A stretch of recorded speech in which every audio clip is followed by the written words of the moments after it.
War for the rupee.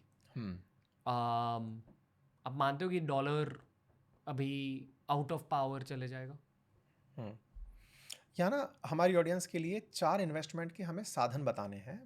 Currency उनमें से एक है। लोग हमारे यहाँ पे ट्रेड करने को लीगली सही नहीं मानते, लीगल अलाउड भी नहीं है। सिल्वर है, गोल्ड है, क्रिप्टो है, स्टॉक्स हैं। हम इन्वेस्टमेंट में इन्हीं चीज़ों को मानते हैं, और जो कन्वेंशनल तरीका है उसमें बैंक के अंदर पैसा डालना और ज़मीन में पैसा डालना मानते हैं। डॉलर रुपी को जब जब आप देखोगे तो आपको और पैरेलल फैक्टर्स देखने होंगे कि गोल्ड और सिल्वर का क्या चल रहा है, क्रिप्टो का क्या चल रहा है। क्या चल रहा है हाँ, गोल्ड और सिल्वर? तो देखो, जब जब गोल्ड और सिल्वर ऊपर चल रहा है ना, रुपया गिर रहा है, डॉलर मजबूत होता जा रहा है। कारण समझना, डॉलर का और विशेष रूप से गोल्ड का मजबूत होना, यानी कि गोल्ड का महंगा होना, आसान भाषा में महंगा होना क्या है कि लोगों को लगता है कि सब चीज़ों में पैसा वेस्ट है, स्टॉक पिट जाएंगे, धंधा खराब हो जाएगा, क्या करें, गोल्ड खरीद लो, सेफ रहेंगे।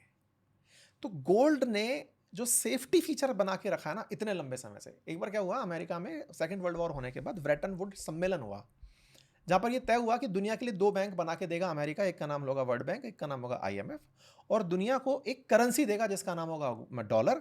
और वो जो डॉलर है ना, that will be backed by gold. जितना डॉलर की वैल्यू वही गोल्ड की वैल्यू। यही, अगर आपको कल गोल्ड चाहिए, डॉलर वापस देकर गोल्ड ले सकते हो। ये करके अमेरिका ने दुनिया में गोल्ड को स्थापित किया, अमेरिका ने। अब गोल्ड में लोगों का ट्रस्ट तब से बरकरार है। लोग ये मानते हैं कि जब भी कोई धंधा पिट रहा हो, अरे यार एक काम कर, इस पैसे को गोल्ड में डाल दे। तो जब जब स्टॉक खराब होंगे, गोल्ड उठेगा। स्टॉक खराब होंगे से क्या मतलब है, इन्वेस्टर आपके यहां इन्वेस्ट करने नहीं आ रहा। स्टॉक खराब होने का सिंपल सा मतलब है FII नहीं आ रहा है। आपका जो डोमेस्टिक इन्वेस्टर है वो भी इंटरेस्ट नहीं ले रहा है। जब तक इन्वेस्टर नहीं आ रहा है, आपके पास में डॉलर नहीं आ रहा है। डॉलर नहीं आ रहा है, तो जो डॉलर है उसको खरीदने के लिए रुपया बहुत सारा पड़ा है, क्योंकि रुपया तो हम छाप सकते हैं। हम डॉलर खरीदने निकलते हैं। आप सोचिए ना, डिमांड सप्लाई है सिंपल, कि अगर डॉलर कम है और रुपया आपके पास ज़्यादा है खरीदने के लिए, तो डॉलर महंगा ही तो मिलेगा ना मेरे भाई। तो सारा काम कहाँ से डिपेंड हो रहा है, ग्लोबल अनस्टेबिलिटी से। ग्लोबल अनस्टेबिलिटी क्यों है, ट्रंप की वजह से समझ में ही नहीं आ रहा है कि क्या होने वाला है। इंडिया अमेरिका ट्रेड डील दिसंबर तक टेंटेटिव थी, अब न्यूज़ निकल कर आ रही है फरवरी मार्च में होगी। तो जितनी अनसर्टेनिटी होगी, लोग गोल्ड में निवेश करने भागेंगे, गोल्ड में भागेंगे, इन्वेस्टर भी गोल्ड में भागेगा, इन्वेस्टर गोल्ड में भागेगा, डॉलर इंडिया चलकर नहीं आएगा, जो है उसकी खरीदारी बढ़ने लगेगी, डिमांड बढ़ेगी, तो महंगाई बढ़ जाएगी। एक स्टॉक मार्केट क्रैश अभी होगा? नो। नो।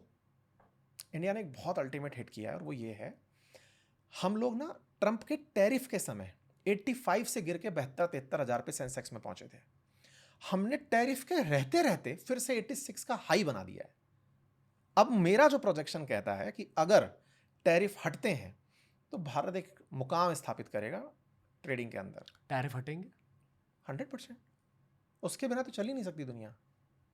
अमेरिका को भी पता है। अगर टैरिफ नहीं हटे तो हम सर्वाइव तो कर ही रहे हैं। Will continue. हाँ, देखिए, तब ये होगा कि रुपया और बुरी तरह पिटेगा, हो सकता है 95 तक पहुंच जाए। When will we start seeing it come down? जिस दिन ट्रेड डील हो जाएगी अमेरिका और इंडिया की। इंडिया में ट्रेड डील होते ही डॉलर आएगा। फिर से कंसेप्ट समझिए, इंडिया अमेरिका का जब भी ट्रेड होता है, इंडिया अमेरिका से $40 बिलियन घर लाता है। जब हमारे घर में डॉलर्स होते हैं तो हम डॉलर को खरीदने के लिए ज़्यादा पैसा खर्च नहीं करते। मंडी में डॉलर है, टमाटर भर भर के है, तो हम क्यों खर्चेंगे? क्योंकि हम ये रैपिड फायर में कर रहे हैं। एक सार रिलेटेड सवाल पूछना चाहूँगा। बताइए। बेसिक जो घर पे वाला पॉडकास्ट देख रहे हैं, उन्हें क्या ध्यान में रखना चाहिए अपने इन्वेस्टमेंट्स को लेकर? यार, इन्वेस्टमेंट्स में ना हमेशा बिलीव करें गवर्नमेंट की पॉलिसीज़ के साथ साथ खुद के इंट्यूशन को, उस तरीके से कि मैं जो देख रहा हूँ ना, ये कंपनी तो उठेंगी, जिन्हें मैं यूज़ कर रहा हूँ ये चलेंगी। अगर आप रोज सुबह for an example XYZ company का पेस्ट कर रहे हैं और आप स्टॉक में निवेश करके आ जा रहे हैं ABC कंपनी के, तो आप खुद के ही व्यवहार पर विश्वास नहीं कर पा रहे हो, तो स्टॉक क्या कैसे समझोगे? मतलब ये बहुत बेसिक ट्रेट है। गोल्ड, सिल्वर या क्रिप्टो? गोल्ड हमेशा एक सेफर इन्वेस्टमेंट रहेगा, लॉन्ग जर्नी रही है। प्राइस को लेकर के नेगोशिएट भी करोगे तो पिछले 10 साल में गोल्ड ने एवरेज 9% से ऊपर का रिटर्न दिया है।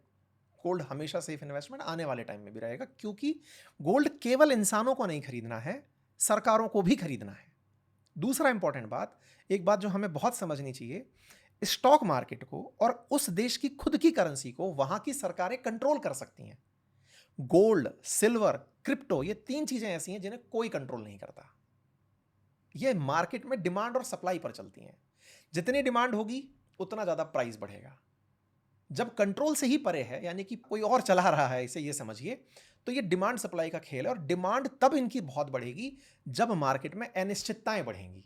जब आप पारंपरिक निवेश के साधन जो है ना, कि हम स्टॉक में पैसा लगाएं, एफडी में लगाएं, इसकी जगह आपको डर सताने लगे कि नहीं मेरा स्टॉक डूब जाएगा, तो आदमी गोल्ड में भागेगा। सिंपल। इसे बहुत ज़्यादा और ब्रेक डाउन करना है, बट एक फाइनेंस का पॉडकास्ट करेंगे कभी, समय निकलेगा तब। बहुत अच्छी सारी चीजें रिसर्च में शेयर करने की हैं। क्रिप्टो को लेकर मैं बस ये कहना चाहूँगा कि एडुकेशन ले लो क्रिप्टो को लेकर। देखिए, निवेश में तो बिना पढ़े उतरना ही नहीं चाहिए। इन्वेस्टमेंट बिना पढ़े लिखे नहीं करना चाहिए। एटलीस्ट गोल्ड एंड सिल्वर को लेकर ना हम बचपन से ये सुनते हैं कि ये सेफ इन्वेस्टमेंट्स है, ये वो, एटलीस्ट मैं ऐड कर दूं, हाँ, गोल्ड में जो सुनते आए ना हम लोग, वो सबसे गलत सुनते आए। हम लोग जब भी इन्वेस्टमेंट की सूचना सुनते हैं, जा करके माँ को कड़े दिला लाए, बीवी को गले की माला दिला लाए। वो लाइबिलिटी है, वो असेट नहीं है। माँ के कंगन बेचकर आप कभी कर्ज नहीं चुकाएंगे, माँ डिप्रेशन में चली जाएगी, आपका इन्वेस्टमेंट नहीं कहलाएगा। दिक्कत यही तो है। हम लोग जब भी सुनते हैं कि अरे गोल्ड अच्छा उठ रहा है, बोले चलो यार बीवी को इतना वो सामान दिला लाते हैं। एक भी पति बता दो सक्सेसफुल रहती जर्नी में उसने बीवी का वो बेचे हो। घर में मातम बन जाता है अगर आप मांग लो कि लाओ यार तुम्हारे माला दे दो, मैं बेच के गाड़ी का लोन चुकाना चाहता हूँ। नहीं, इसलिए हमें समझना होगा कि गोल्ड ज्वेलरी में चाहिए, गोल्ड इन्वेस्टमेंट में चाहिए तो किस तरह से चाहिए। आजकल ईटीएफ्स आते हैं, गोल्ड के ईटीएफ्स आते हैं, उसमें निवेश करो। बिस्किट्स खरीदना है खरीदो, उसमें फिर बिल संभाल के रखो।